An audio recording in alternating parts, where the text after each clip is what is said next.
Hi guys, అందరికి కూడా good morning. ఇవాళ వీడియోలో ఏంటంటే ద ఓరియంటల్ ఇన్సూరెన్స్ కంపెనీ నుంచి అయితే జాబ్ నోటిఫికేషన్ అనేది అయితే రిలీజ్ అయింది. సో ఇది లొకేషన్ వచ్చేసరికి న్యూఢిల్లీ నుంచి అయితే రిలీజ్ కావడం జరిగింది. అఫీషియల్ వెబ్సైట్ వచ్చేసరికి www.orientalinsurance.org.in అనే వెబ్సైట్గా అయితే వెళ్ళైతే మనమైతే అప్లై చేయాల్సింది అయితే ఉంటుంది. సో నోటిఫికేషన్ రిలీజ్ అయింది వచ్చేసరికి 1వ తేదీ ఆగస్టు 2025 అయితే మనకైతే నోటిఫికేషన్ అనేది అయితే రిలీజ్ కావడం అయితే జరిగింది. ఆన్లైన్ అప్లికేషన్ స్టార్టింగ్ డేట్ వచ్చేసరికి 2వ తేదీ ఆగస్టు 2025 స్టార్ట్ అయ్యి 17వ తేదీ ఆగస్టు 2025కి అయితే ఎండ్ అయితే అవుతుంది. అండ్ ప్రిలిమ్స్ ఎగ్జామ్ డేట్ వచ్చేసరికి 7వ తేదీ సెప్టెంబర్ 2025 అయితే మనకైతే ఎగ్జామ్ అయితే కండక్ట్ చేయడం అయితే జరుగుతుంది. అండ్ మెయిన్స్ ఎగ్జామ్ డేట్ వచ్చేసరికి 28వ తేదీ అక్టోబర్ 2025 అయితే కండక్ట్ చేయడం అయితే జరుగుతుంది. సో ఈ యొక్క prelims and mains all tickets download చేసుకోవాలంటే సో 7 రోజుల ముందైతే ఎగ్జామ్కి మనమైతే డౌన్లోడ్ అయితే చేసుకోవచ్చు అని అయితే చెప్తున్నారు. అఫీషియల్ వెబ్సైట్ వచ్చేసరికి ఆల్రెడీ మనం చెప్పుకున్నాం కదా, www.orientalinsurance.org.in అనే వెబ్సైట్లోకి వెళ్ళి అయితే మనమైతే అప్లై అయితే చేయాల్సింది అయితే ఉంటుంది. సో దీనికి సంబంధించి ఫుల్ డీటెయిల్స్ అయితే చూద్దాము. వీడియోను ఎవరైనా కానీ కొత్తగా చూస్తున్నట్లయితే please like, share and subscribe చేసుకోవడం అయితే మర్చిపోద్దండి గైస్. సో దీనికి వచ్చేసరికి మనం అప్లై చేయాలంటే ఓన్లీ ఆన్లైన్ ద్వారా మాత్రమే అప్లై చేయాలని అయితే చెప్తున్నారు. సో నో అదర్ మోడ్ అని అయితే క్లియర్గా చెప్పడం అయితే జరుగుతుంది. సో నెక్స్ట్ వచ్చేసరికి ఎవరైతే SC, ST, physically handicapped and ex service man వాళ్ళు ఉంటారో సో వాళ్ళకు వచ్చేసరికి as per government guidelines rules అయితే వర్క్ చేస్తాయని అయితే చెప్తున్నారు. అండ్ ఓబీసీ క్యాండిడేట్స్కి వచ్చేసరికి ఎవరైతే నాన్ క్రిమిలాయర్ సర్టిఫికేట్ ఉంటుందో వాళ్ళు మాత్రమే ఓబీసీ కిందకైతే కౌంట్ అయితే అవుతుందని చెప్తున్నారు. సో ఎవరైతే క్రిమిలాయర్ సర్టిఫికేట్ ఉంటుందో సో వాళ్ళు వచ్చేసరికి అన్రిజర్వ్డ్ కేటగిరీ కిందకైతే వస్తారని అయితే క్లియర్గా చెప్పడం అయితే జరుగుతుంది. సో మొత్తం మనమైతే వేకెన్సీ డీటెయిల్స్ అయితే చెక్ చేద్దాము. సో మనకు వచ్చేసరికి మొత్తం వేకెన్సీ రిలీజ్ అయింది వచ్చేసరికి 500 వేకెన్సీస్ అయితే మనకైతే రిలీజ్ కావడం అయితే జరిగింది. సో ఎవ్రీ స్టేట్ వైజ్ అయితే వేకెన్సీస్ ఎన్ని రిలీజ్ అయినాయి అనేది అయితే చూద్దాము. సో ఇక్కడైతే ఇవ్వడం జరిగింది స్టేట్ ఏంటి, లాంగ్వేజ్ ఏంటి, సో మొత్తం వేకెన్సీ అన్నీ ఉన్నాయి అండ్ కేటగిరీ వైజ్ వేకెన్సీ ఇవ్వడం జరిగింది. So out of which physically handicapped and ex service man వాళ్ళకు కూడా ఇవ్వడం అయితే జరిగింది. ఆంధ్రప్రదేశ్ స్టేట్ నుంచి వచ్చేసరికి మొత్తం మనకైతే 26 వేకెన్సీ అనేది అయితే రిలీజ్ కావడం అయితే జరిగింది. సో కేటగిరీ వైజ్ చూసుకుంటే వచ్చేసరికి ఎస్సీ వాళ్ళకి 14, ఎస్టీ వాళ్ళకి 5, ఓబీసీ వాళ్ళకి 7 అండ్ ఈడబ్ల్యూఎస్ అండ్ ఓసీ వాళ్ళకైతే ఎటువంటి జాబ్స్ అనేది అయితే లేవండి. సో ఆంధ్రప్రదేశ్ స్టేట్ వాళ్ళ లాంగ్వేజ్ వచ్చేసరికి తెలుగు అని అయితే ఇక్కడైతే క్లియర్గా అయితే ఇవ్వడం అయితే జరిగింది. నెక్స్ట్ వచ్చేసరికి బ్లాక్ లాగ్ వేకెన్సీ వచ్చేసరికి మొత్తం 289 అయితే ఉన్నాయని అయితే చెప్తున్నారు. సో దీని యొక్క పీడిఎఫ్ లింక్ని అయితే నేనైతే కింద డిస్క్రిప్షన్లో ఇస్తాను, అక్కడికి వెళ్ళి అయితే చెక్ చేసుకోండి గైస్. సో నెక్స్ట్ వచ్చేసరికి ఎలిజిబిలిటీ క్రైటీరియా డీటెయిల్స్ అయితే చూద్దాము. నేషనాలిటీ వచ్చేసరికి citizen of India, subject Nepal, subject Bhutan అయితే అయి ఉండాలని అయితే చెప్తున్నారు. సో నెక్స్ట్ ఏజ్ లిమిట్ విషయానికి వచ్చేసరికి సో ఏజ్ లిమిట్ అనేది 21 సంవత్సరాల నుండి మ్యాక్సిమం 30 సంవత్సరాల మధ్యలో అయితే ఏజ్ లిమిట్ అనేది అయితే ఉండాలని అయితే చెప్తున్నారు. సో దీనికి వచ్చేసరికి 31 జూలై 2025 నాటికైతే కౌంట్ అయితే చేయడం అయితే జరుగుతుంది. ఈ యొక్క 21 సంవత్సరాల నుండి 30 సంవత్సరాల మధ్యలో అనేది ఎలా కౌంట్ చేస్తారంటే 31వ తేదీ జూలై 1995 కంటే తర్వాత పుట్టి ఉండాలి అండ్ 31వ తేదీ జూలై 2004 మధ్యలో అయితే మనమైతే పుట్టిండాలని అయితే చెప్తున్నారు. సో నెక్స్ట్ ఏజ్ రిలాక్సేషన్ విషయానికి వచ్చేసరికి ఎస్సీ, ఎస్టీ వాళ్ళకి వచ్చేసరికి 5 years ఇవ్వడం జరిగిందండి. అంటే ఏంటంటే 35 సంవత్సరాల వాళ్ళకైతే ఇవ్వడం అయితే జరిగింది. సో నెక్స్ట్ వచ్చేసరికి ఓబీసీ క్యాండిడేట్స్కి వచ్చేసరికి 3 సంవత్సరాలు అయితే ఇవ్వడం జరిగింది ఏజ్ రిలాక్సేషన్ అనేది. అంటే ఏంటంటే 33 సంవత్సరాల వరకు అయితే ఏజ్ రిలాక్సేషన్ అనేది అయితే ఉంటుంది. సో ఎవరైతే ఫిజికల్లీ హ్యాండిక్యాప్డ్ ఉంటారో సో వాళ్ళకు వచ్చేసరికి 10 years అయితే ఇవ్వడం జరిగింది. అంటే ఏంటంటే 40 years వరకు అయితే ఇవ్వడం అయితే జరిగింది. So next ex service man and ex service man disabled కూడా ఇవ్వడం అయితే జరిగింది. అండ్ ఎవరైతే ఉమెన్స్ డైవర్స్ కానీ ఆ నుంచి విండో అయిపోయి లేదంటే తర్వాత మ్యారేజ్ చేసుకోకుండా ఉంటారో వాళ్ళకు కూడా 5 years అయితే ఇవ్వడం అయితే జరిగింది. అండ్ నెక్స్ట్ వచ్చేసరికి ఎవరైతే existing employee of the oriental insurance కంపెనీలో ఉంటారో సో వాళ్ళకు కూడా 5 years అయితే ఏజ్ రిలాక్సేషన్ అనేది అయితే ఇవ్వడం జరిగింది. సో ఇది ఏజ్ లిమిట్కి సంబంధించి ఫుల్ డీటెయిల్స్ అయితే. సో నెక్స్ట్ వచ్చేసరికి ఎడ్యుకేషనల్ క్వాలిఫికేషన్ అనేది అయితే ఇవ్వడం జరిగింది. సో ఈ యొక్క ఎడ్యుకేషనల్ క్వాలిఫికేషన్ అనేది సో మనమైతే 31వ తేదీ జూలై 2025 నాటికైతే మన యొక్క ఎడ్యుకేషన్ అనేది అయితే కంప్లీట్ అయిపోయి ఉండాలి. సో ఎడ్యుకేషనల్ క్వాలిఫికేషన్ వచ్చేసరికి గ్రాడ్యుయేషన్ అయితే కంప్లీట్ అయితే అయి ఉండాలని చెప్తున్నారు. అండ్ ఇంకోటి ఏంటంటే 10th ఇంటర్ అండ్ గ్రాడ్యుయేషన్లో అయితే ఇంగ్లీష్ అయితే వన్ ఆఫ్ ద సబ్జెక్ట్గా అయితే ఉండాలని అయితే ఇక్కడైతే క్లియర్గా చెప్పడం అయితే జరుగుతుంది. సో ఈ యొక్క డిగ్రీ ఎవరైతే చదివింటారో వాళ్ళైతే ఎలిజిబుల్ అండి. అండ్ ఇంకోటి ఏంటంటే మీరు అప్లై చేసేటప్పుడు మీ యొక్క ఏజ్ లిమిట్ కానీ ఎడ్యుకేషనల్ క్వాలిఫికేషన్ కానీ ఏదైనా సరే అదర్ ఎలిజిబిలిటీ క్రైటీరియా అయితే చెక్ చేసుకొని అప్లై అయితే చేయమంటున్నారు. సో ఒకవేళ ఏదైనా సరే ఇన్ఎలిజిబుల్ అనిపిస్తేనా మనల్ని అయితే క్యాన్సిల్ చేయడం అయితే జరుగుతుందని అయితే చెప్తున్నారు రిక్వైర్మెంట్ ప్రాసెస్ని అయితే. సో నెక్స్ట్ వచ్చేసరికి ఫిజికల్లీ హ్యాండిక్యాప్డ్ కేటగిరీ వాళ్ళకైతే కొన్ని డీటెయిల్స్ అయితే ఇక్కడ ఇవ్వడం జరిగింది. సో వాళ్ళు ఏ కేటగిరీకి ఎవరు వస్తారు అండ్ ఎవరు అప్లై చేయొచ్చు అని అయితే కొంచెం అయితే ఇక్కడ డీటెయిల్స్ అయితే ఇవ్వడం అయితే జరిగింది. నెక్స్ట్ వచ్చేసరికి ఎగ్జామినేషన్స్ అయితే చూద్దాము. Prelims exam and mains exam అయితే.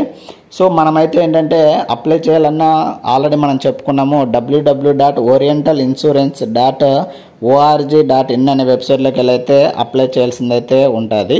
సో మనకేంటంటే మనకు సెలక్షన్ ప్రాసెస్ వచ్చేసరికి మనకు ప్రిలిమ్స్ అండ్ మెయిన్స్ ఎగ్జామినేషన్స్ అయితే కండక్ట్ చేయడం అయితే జరుగుతుంది.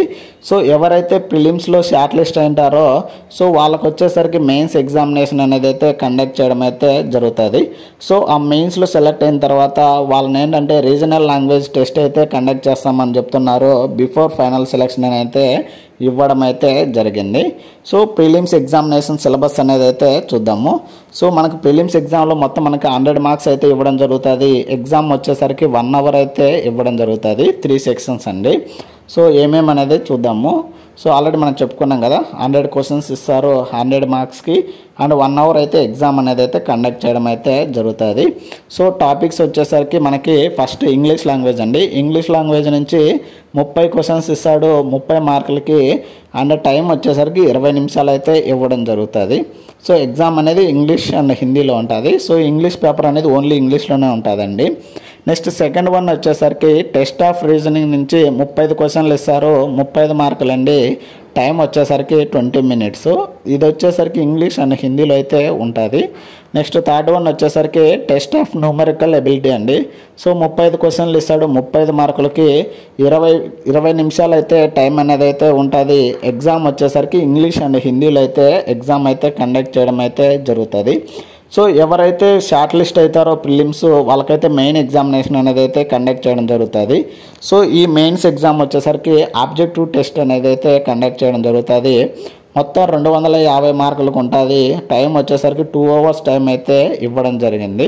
సో మొత్తం 5 sections అయితే కండక్ట్ చేయడం అయితే జరుగుతుంది. సో ఒకసారి అయితే క్లియర్గా చూద్దాము. సో ఇక్కడైతే చూడొచ్చు. సో ఫస్ట్ వచ్చేసరికి ఇంగ్లీష్ లాంగ్వేజ్ అండి. ఇంగ్లీష్ లాంగ్వేజ్ నుంచి 40 questions ఇస్తాడు 50 మార్కులకైతే ఎగ్జామ్ ఉంటుంది. సో డ్యూరేషన్ టైం వచ్చేసరికి 30 minutes అండి. సో ఇంగ్లీష్ లాంగ్వేజ్ అనేది ఇంగ్లీష్లోనే ఉంటుంది ఎగ్జాము.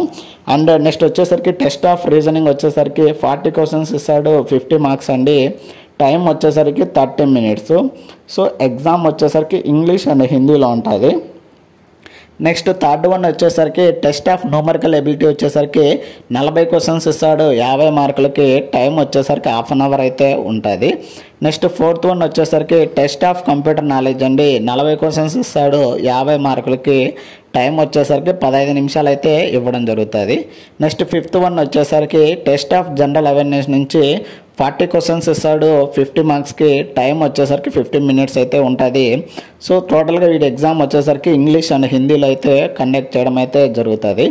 సో టోటల్గా మనకి ఎగ్జామ్ వచ్చేసరికి 200 క్వశ్చన్స్ అండ్ 250 మార్క్స్ ఉంటుంది. 2 అవర్స్ టైం అయితే కండక్ట్ చేయడం అయితే జరుగుతుంది. సో నెగిటివ్ మార్కింగ్ విషయానికి వచ్చేసరికి ప్రిలిమ్స్ అండ్ మెయిన్స్కి వచ్చేసరికి రెండింటికి 1/4 అయితే నెగిటివ్ మార్కింగ్ అయితే ఉంటుందని అయితే చెప్తున్నారు. సో ఎగ్జామ్ అయితే ఆబ్జెక్టివ్ టైప్లో ఉంటుంది. అండ్ ఎగ్జామ్ వచ్చేసరికి నెగిటివ్ మార్కింగ్ విషయానికి వచ్చేసరికి 1/4 అయితే నెగిటివ్ మార్కింగ్ ఉంటుందని అయితే క్లియర్గా అయితే చెప్తున్నారు. నెక్స్ట్ వచ్చేసరికి ఎగ్జామినేషన్ సెంటర్స్ అయితే చూద్దాము. సో ఇక్కడ వచ్చేసరికి ఫస్ట్ ఏంటంటే స్టేట్ అండ్ సెంటర్స్ అయితే ఇవ్వడం జరిగింది. ఇది వచ్చేసరికి ప్రిలిమ్స్ ఎగ్జామినేషన్ అండి. సో ప్రిలిమ్స్ ఎగ్జామినేషన్లో ఏంటంటే ఆంధ్రప్రదేశ్ స్టేట్ నుంచి ఎగ్జామినేషన్ సెంటర్స్ వచ్చేసరికి విజయవాడ, గుంటూరు, విశాఖపట్నము, ఒంగోలు, విజయనగరము, తిరుపతి, రాజమండ్రి అయితే కండక్ట్ చేయడం జరుగుతుంది ఎగ్జామ్స్ వచ్చేసరికి. అండ్ ఇక్కడ వచ్చేసి డిఫరెంట్ స్టేట్స్ ఇవ్వడం జరిగింది. అస్సాం, బీహార్, మహారాష్ట్ర, మణిపూర్, మేఘాలయ, మిజోరం, ఒడిస్సా, పంజాబ్, రాజస్థాన్, హర్యానా నుంచి తమిళనాడు ఇవ్వడం జరిగింది. అండ్ ఇక్కడ వచ్చేసరికి తెలంగాణ నుంచి వచ్చేసరికి హైదరాబాద్, వరంగల్, ఖమ్మం, నిజామాబాద్ అయితే ఇవ్వడం అయితే జరిగింది. అండ్ ఇంకొచ్చేసరికి వెస్ట్ బెంగాల్ ఇవ్వడం జరిగింది, కేరళ ఇవ్వడం జరిగింది.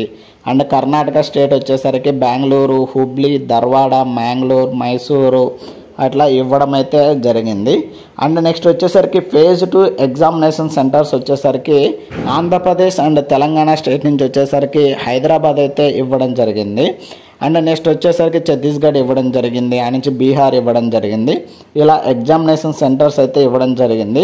సో ఏంటంటే టైర్ 1, టైర్ 2 రెండింటి యొక్క ఎగ్జామినేషన్ సెంటర్స్ వచ్చేసరికి డిఫరెంట్ అండి. సో దాని తగ్గట్టు మనకేంటంటే డిఫరెంట్ కాల్ లెటర్స్ అయితే ఇవ్వడం జరుగుతుంది, ఆల్ టికెట్స్ కూడా.